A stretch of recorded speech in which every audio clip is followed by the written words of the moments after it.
Information, knowledge and consciousness, ये हर एक individual को जानना ज़रूरी है।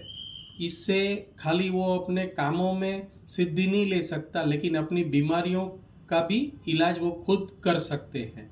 प्रोफेसर पार्क ने बोला था, जो सुजो के रचयिता है, कि अगर हम अपना कॉन्शियसनेस लेवल बढ़ा देते हैं तो एक कॉन्शियसनेस में अगर मुझे हार्ट की बीमारी है तो कॉन्शियसनेस अपग्रेड करने पे वो हार्ट की बीमारी हट सकती है।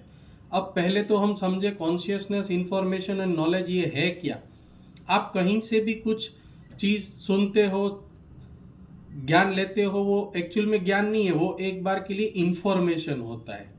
इस इंफॉर्मेशन को जब आपका माइंड समझपूर्वक ग्रहण करता है, आपकी माइंड की वाइब्रेशंस उसके साथ तादात्म्य में आती है, तब वो बनता है आपका ज्ञान, दैट इज नॉलेज। ठीक है, इंफॉर्मेशन कोई चीज़ मिली, फिर माइंड के साथ वो तादात्म्य सिंक्रोनाइज होके क्या बन जाता है, आपका नॉलेज बनता है।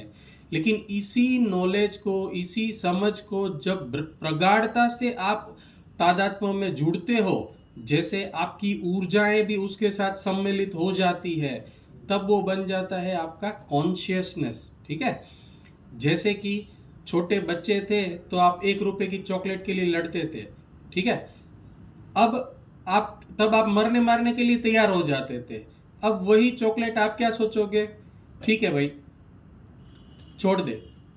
अब आप लाखों करोड़ों, सास बहू, मिलके जायदाद, इसके लिए लड़ते हो, क्योंकि आपकी कॉन्शियसनेस थोड़ी हायर है, आपसे भी हायर किसी की कॉन्शियसनेस है। ठीक है ना, तो कॉन्शियसनेस में आपकी जो ऊर्जाएं हैं, बॉडी के जो एनर्जी सिस्टम है, वो भी जुड़ जाता है along with body and mind. ठीक है, जैसे शरीर एक यंत्र हुआ, उसी तरह से आपने जो इंफॉर्मेशन ली दैट वाज यांत्रिक, फिर मन ने उसको समझा, नॉलेज में कन्वर्ट हुई, दैट इज मांत्रिक, और फिर जब एनर्जीज के साथ वो तादात्म्य बन गया, दैट इज कॉल्ड तांत्रिक। यंत्र, मंत्र, तंत्र। तो कॉन्शियसनेस क्या बन गया, आपका तंत्र लेवल तक वो चीज पहुंच गई। इस प्रगाढ़ता से जब वो आपके तंत्र लेवल तक पहुंच जाएगी तो आपके बॉडी के hormones, digestion, way of thinking, way of working, सब कुछ उसके हिसाब से चलने लगता है। इवन आपकी बीमारियां भी, क्योंकि जो चीज को रिएक्शन आप दे रहे हो वही चीज के प्रति किसी और का अलग रिएक्शन होगा, क्योंकि डिफरेंस क्या है, कॉन्शियसनेस आपका और किसी और का।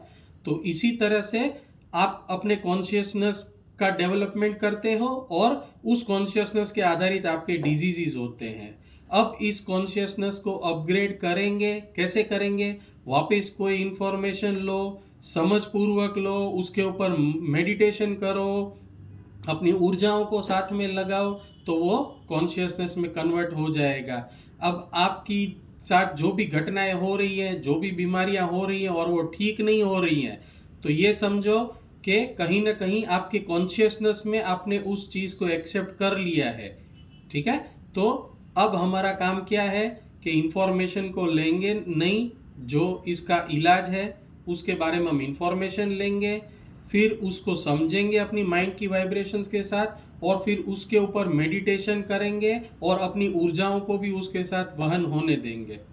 तो इस तरह से हम अपनी कॉन्शियसनेस को डेवलप कर सकते हैं और हम रोग से बाहर आ सकते हैं। इवन हर एक थेरेपिस्ट, हर एक डॉक्टर के लिए भी ये चीज़ इतनी ही ज़रूरी है कि वो अपने पेशेंट्स के अवेयर करे, पेशेंट्स को, कि आपकी कॉन्शियसनेस इस लेवल की है, इसलिए आप लंबे टाइम से इस बीमारी से पीड़ित है।